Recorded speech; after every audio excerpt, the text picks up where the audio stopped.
Assalamualaikum warahmatullahi wabarakatuh.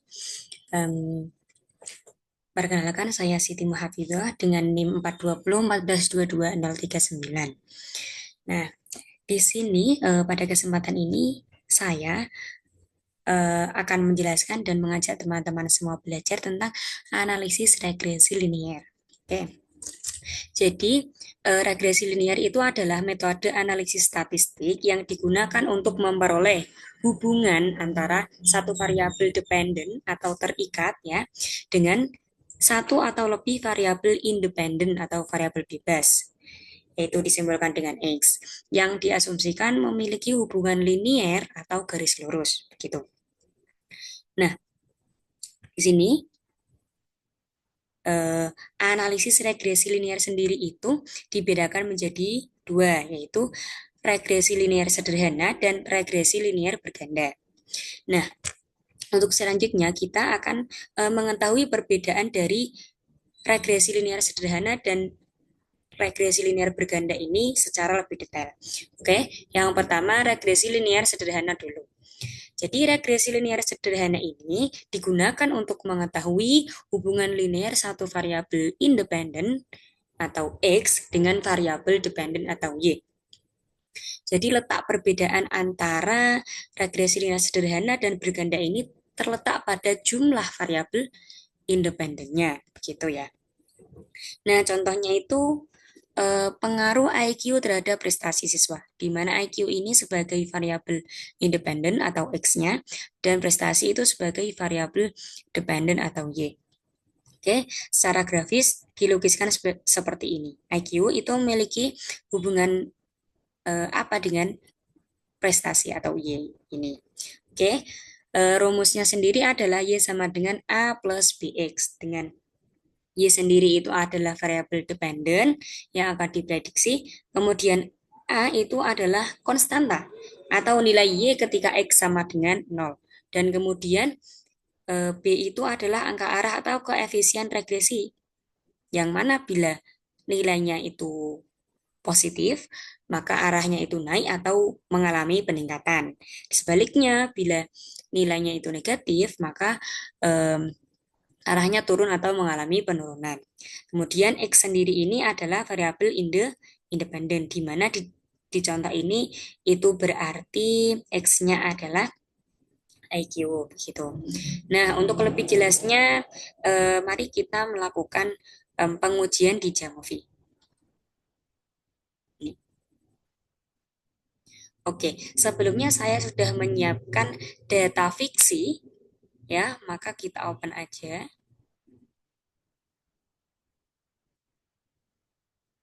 Kita cari datanya. Ini datanya.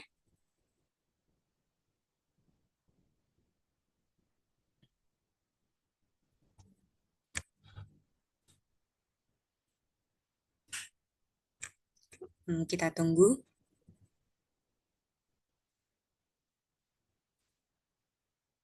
Oke, di sini sudah ada tiga data ya, IQ, motivasi, dan prestasi. Nah, karena kita akan mengidentifikasi ya atau menganalisis hubungan antara IQ dengan prestasi, maka kita hapus dulu data yang motivasi ini. Kita delete. Oke. Kemudian kita ganti jenis datanya itu ke continuous. Begitu juga untuk prestasi ya, diubah ke continuous. Oke, sudah. Kemudian langsung kita analisis saja. Kita ke menu analysis, kemudian regression, dan linear regression.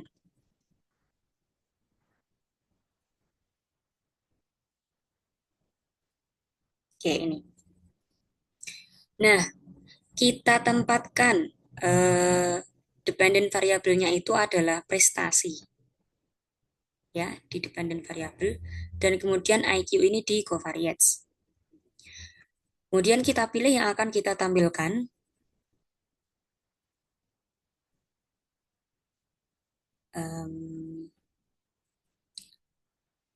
Langsung di assumption text.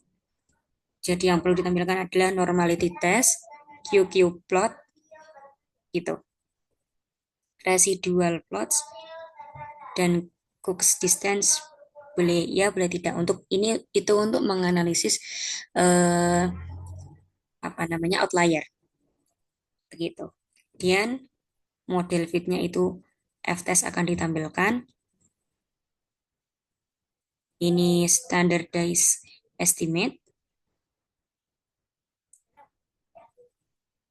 Dan kemudian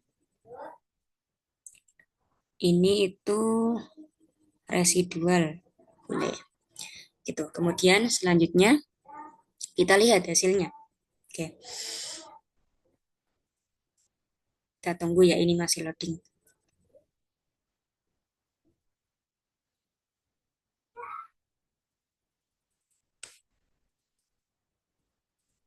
Oke. Nah, kita analisis hasilnya.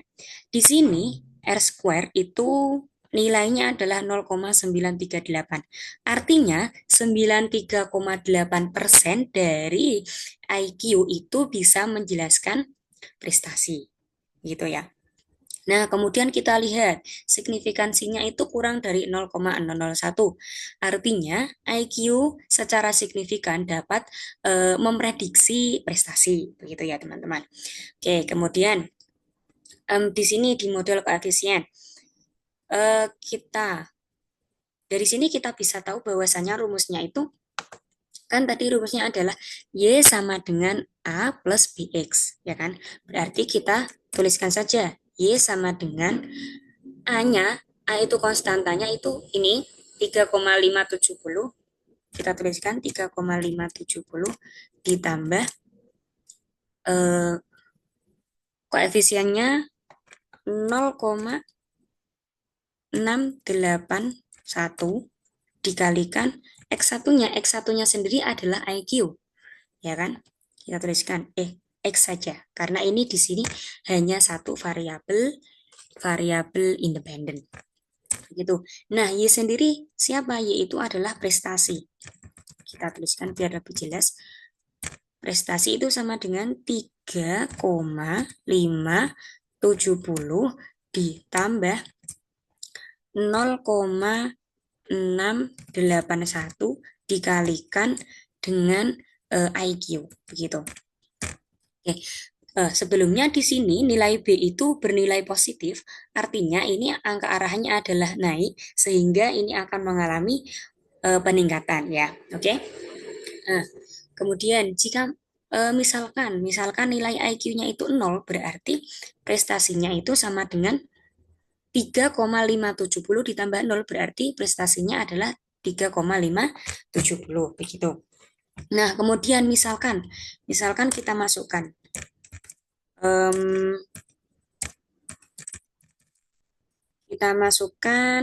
nilai IQ-nya itu misalkan 100 ya.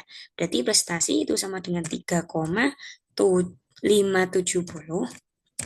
ditambah 0,681 dikalikan 100, itu berarti 3,570 ditambah 68,1, hasilnya adalah sekitar 71,67, begitu. Oke. Kemudian kita lihat, nah nilai P-nya ini adalah kurang dari 0,001 ya, kurang dari 0,001 artinya IQ ini signifikan, ya kan? Oke, gitu. Kemudian di standardized estimate itu nilainya adalah 0,969, maka dia itu IQ itu berpengaruh tinggi ya, sekitar 96,9 dalam memprediksi prestasi, begitu teman-teman. Nah, kemudian kita lanjutkan ke asumsi normalitas. Jadi di sini nilainya adalah 0,058. Artinya lebih dari 0,05. Maka data di sini terdistribusi normal. Nah, yang terdistribusi normal itu bukan data mentahnya tetapi residual. Nah, ini ditunjukkan dalam QQ plot ini. Nah, di sini terlihat bahwasanya titik-titik ini terdistribusi tidak jauh ya, tidak jauh dari garis lurus ini.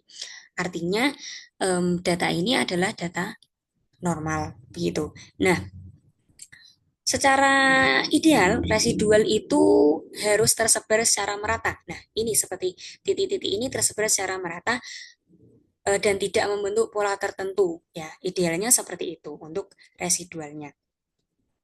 Oke, itu untuk analisis regresi linier sederhana.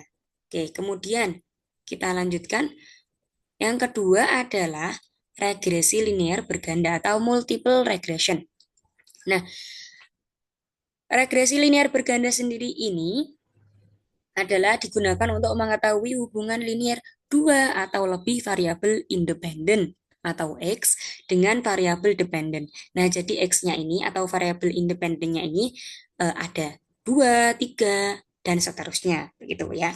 Nah, contohnya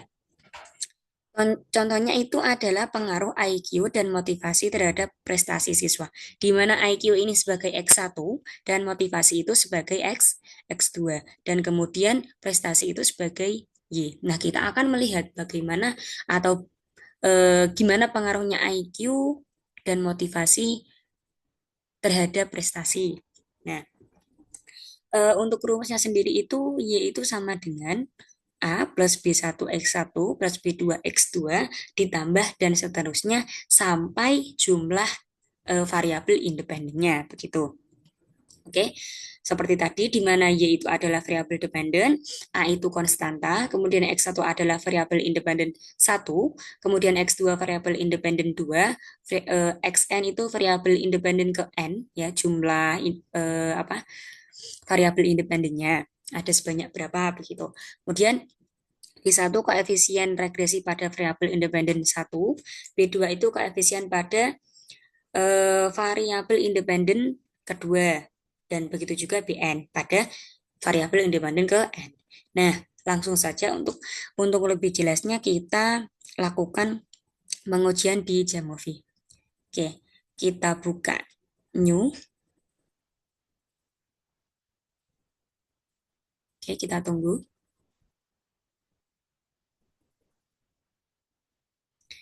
Itu. Nah, ini kita buka file yang sama. Kita cari dokumennya. Ini. Oke, dia akan membukanya. Nah, di sini sudah ada data IQ, motivasi, dan prestasi. Oke, kalau tadi di regresi sederhana itu hanya IQ terhadap prestasi, nah di sini di regresi berganda kita cari hubungan antara IQ dan motivasi terhadap prestasi, begitu. Oke, sebelumnya kita ubah tipenya ini ke continuous semua, baik IQ, motivasi, ya, maupun prestasi. Tuh, di sini. Oke, sudah semuanya dalam bentuk dalam bentuk apa? Continuous. Gitu. Langsung saja kita analisis.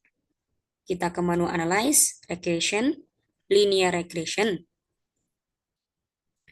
Dan kemudian kita masukkan dependent variable dan covariance-nya.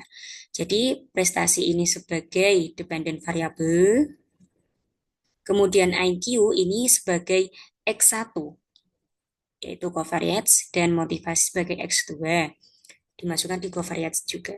Kemudian kita pilih yang mana saja yang akan kita tampilkan, gitu kan. Kita langsung ke assumption checks. Jadi yang akan ditampilkan adalah collinearity, normality, QQ, kemudian residual plots, gitu. Ini f-testnya ditampilkan. Kemudian untuk modelnya ini standardized estimate. Ini sudah. Kemudian ini residual. Oke, kita run. Oke, kita lihat di sini.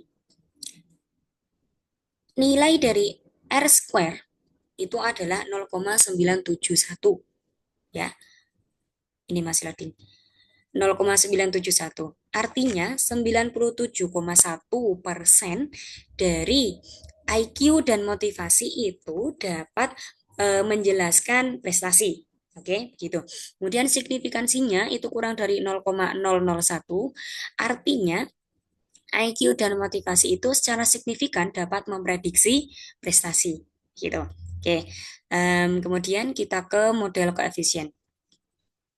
Oke. Sama seperti tadi, jadi kita di sini bisa menuliskan rumusnya ya, persamaan linearnya. Maka tadi kan Y sama dengan A plus B1 X1 plus B2 X2 dan selanjutnya begitu. Karena di sini hanya ada dua variabel, maka kita berhenti di B2 kalikan X2. Maka kita tuliskan A-nya itu adalah ini 20 ya, intercept 20, 917 ditambah X1-nya, maaf B1-nya dulu 0,401 ya, dikalikan dengan X1, kemudian ditambah B2-nya adalah 2,150 dikalikan dengan X2. Oke, dengan X1 itu adalah apa? IQ ya, kita tuliskan untuk lebih jelas. Prestasi sama dengan 20,917 ditambah 0,401 dikalikan dengan IQ ya. X1-nya kan IQ. Ditambah dengan 2,150 dikalikan dengan motivasi. Gitu teman-teman. Oke, di sini kita lihat nilai dari B1 dan B2 itu sama-sama positif. Jadi ini arahnya naik ya, mengalami peningkatan gitu. Nah, kemudian misalkan kita masukkan nilai IQ-nya 0 dan motivasinya 0, maka hasilnya adalah 20, prestasinya itu sebesar 20,917. Kalau misalkan kita masukkan nilainya untuk IQ misalkan 100, oke.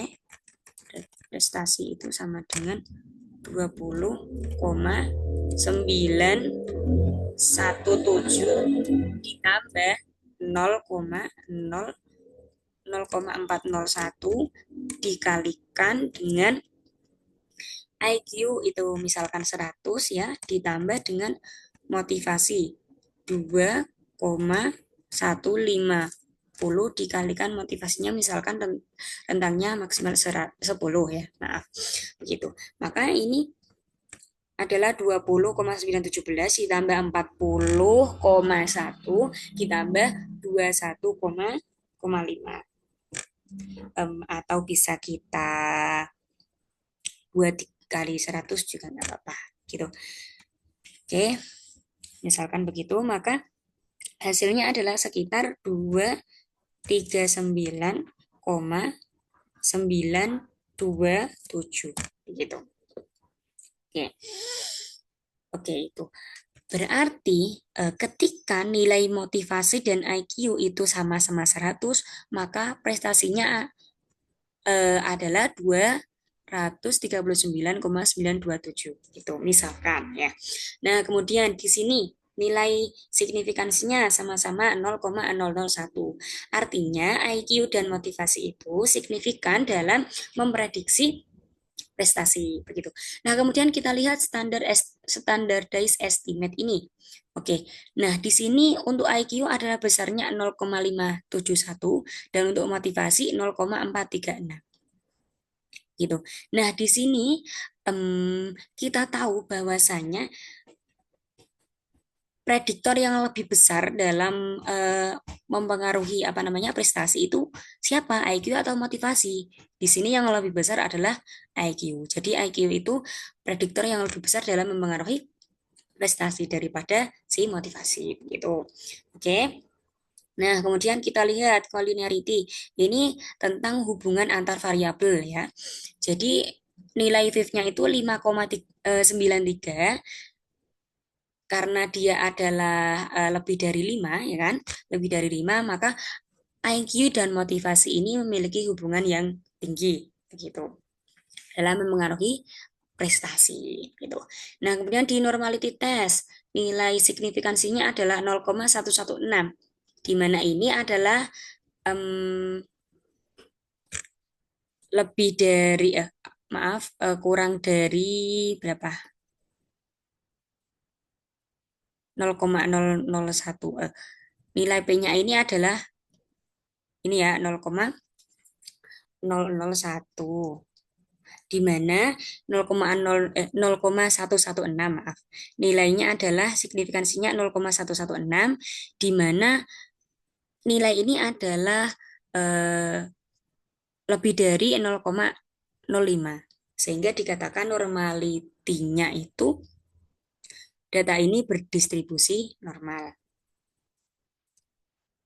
Nah, untuk QQ-plotnya ini data ini tersebar mayoritas di sekitar garis lurus ini ya.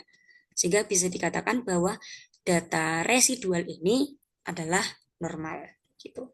Dan ini residualnya tersebar merata ya. Jadi ini adalah ideal begitu. Residualnya ideal. Itu mungkin itu saja yang bisa saya jelaskan. Pada intinya regresi linier sederhana dan regresi linear berganda itu perbedaannya terletak pada jumlah variabel independennya. Kalau sederhana itu hanya ada satu variabel independen atau X-nya cuma satu. Kalau regresi linear berganda itu variabelnya dua atau lebih. Begitu. Jadi ada X1, X2 dan X selanjutnya sampai Xn itu sampai jumlah variabel independennya. Oke, mungkin itu saja. Semoga bermanfaat. Wassalamualaikum warahmatullahi wabarakatuh.